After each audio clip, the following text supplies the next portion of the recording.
So here's another way to use the basic Danish dough in a hurry that I made in another video. So I have some ready-made here, and we're going to use raspberry jam again. Again, any jam you want. Doesn't have to be raspberry. I just love raspberry jam.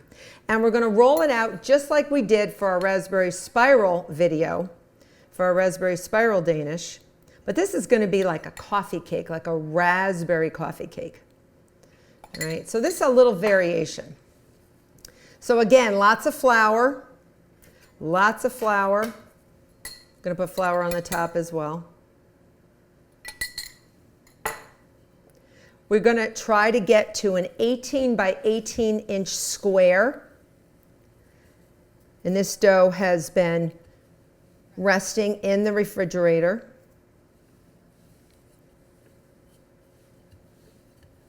This would make a great brunch addition to somebody's house. If somebody had you for brunch and you said, I'm going to bring a little something sweet. Oh my goodness, right?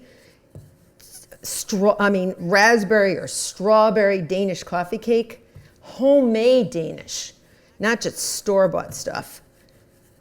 Forget that, right? This is going to be amazing. So we're going to get this. And it's not too hard to roll out, but you do feel it a little bit. You can feel I always feel my abs a little bit when I'm rolling out dough. Not a bad thing, not a bad thing. Okay, I'm going to straighten my dough out a little. And I also want to make sure I can move it. So be gentle with it, be gentle with it.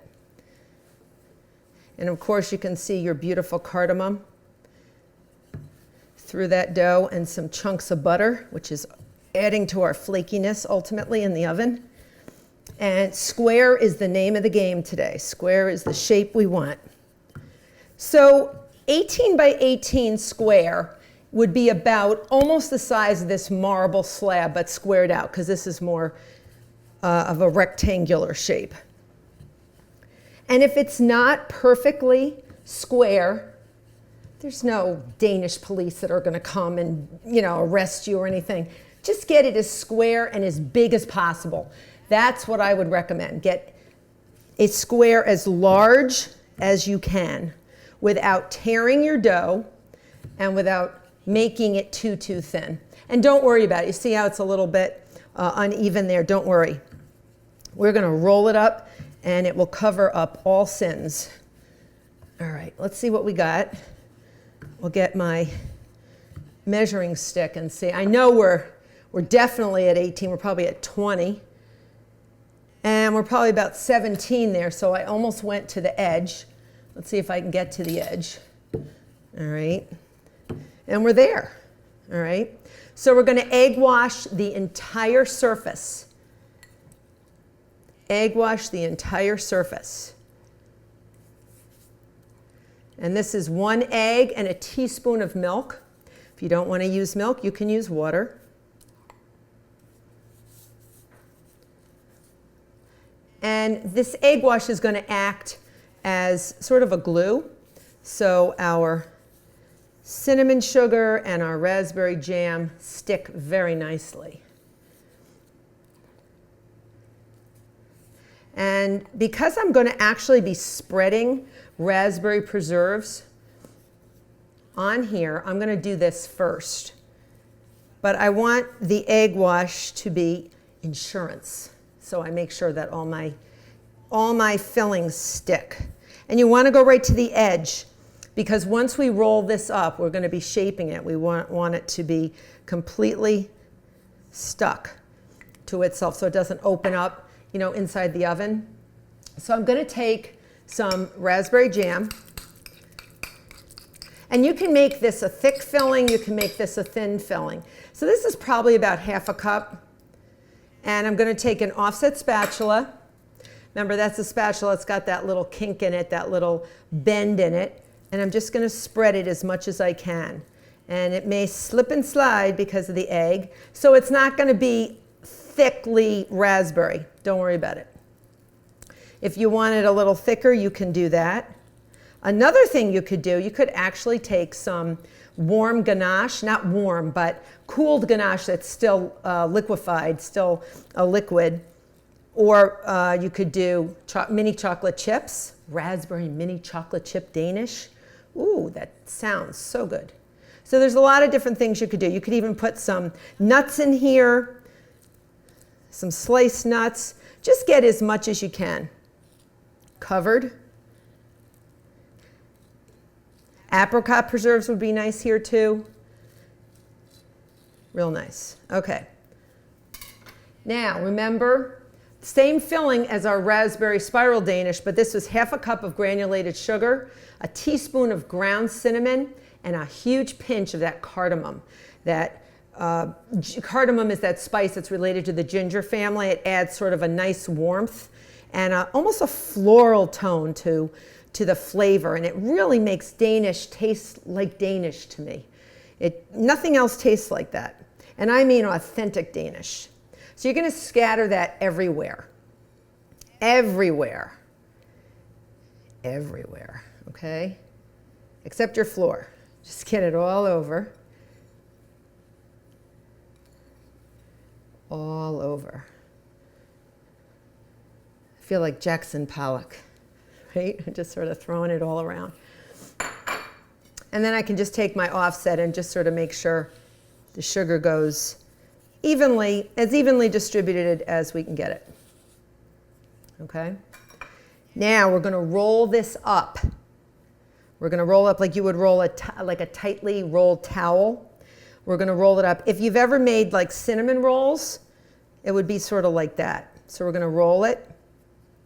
We're not going to tear it. We're just going to roll it. Real tight. So you're going to roll and then pull back a little without tearing it.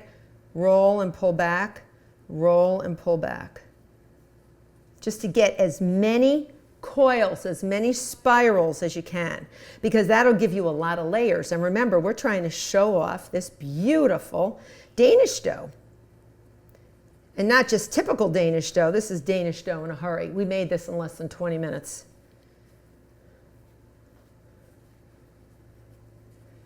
All right, so I'm rolling it. And you want to keep the edges so that they don't, sort of bow out or bow out. You want to keep them in there, so make sure you just sort of give them a little nudge and show them which way to go. See what I'm doing? All right, and keep everything going at the same level. Don't let this one stay over here while this one's already half rolled up. We're just going to do that. We're almost there. We've got this big old coil going. All right. Okay, get it in there. Looks like a big old snake. And then I'm going to bring it to me. Whoop, even if it rips, it's okay because you're not going to see it. All right. Now, what I'm going to do is, I have a pizza pan that I covered with parchment paper, and I'm just going to bring this together. All right, sort of overlap it like that, and I'm going to put it on the pizza pan.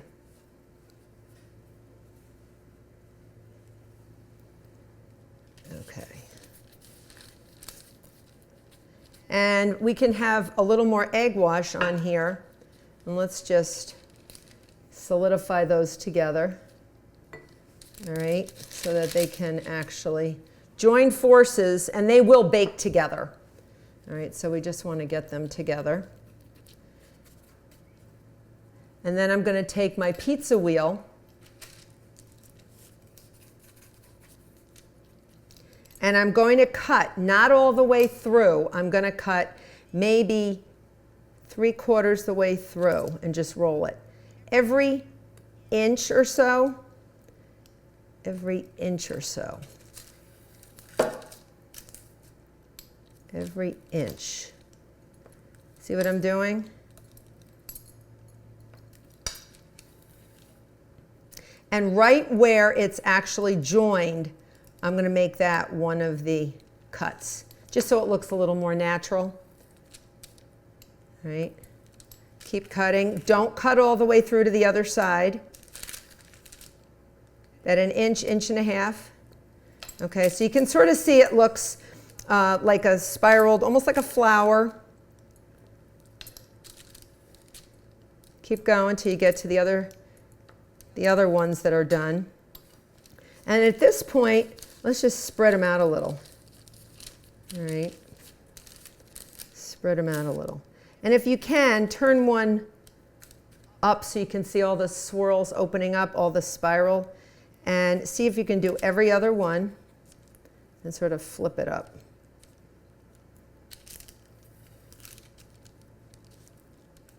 All right, flip that up. And if it's not the prettiest right now or it gets a little messy, don't worry about it. Just sort of push it down. All right, every other one. Look how pretty that looks. Look how pretty that looks.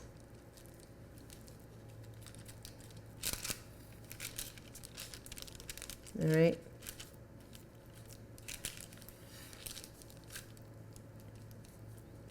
All right, we had just enough.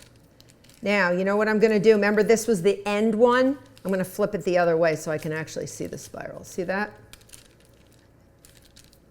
We're just going to make it look nice. Now, I'm going to let this rise in a warm place, but not too warm, for about 30 minutes, and then we'll be ready to bake it.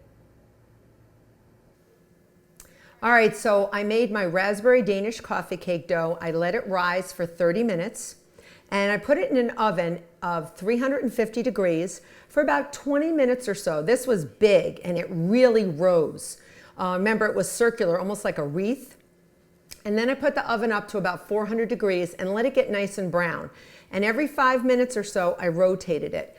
And it's going to depend on your oven, and you want to make sure that it's done inside and it's not doughy. So make sure you pay attention to it.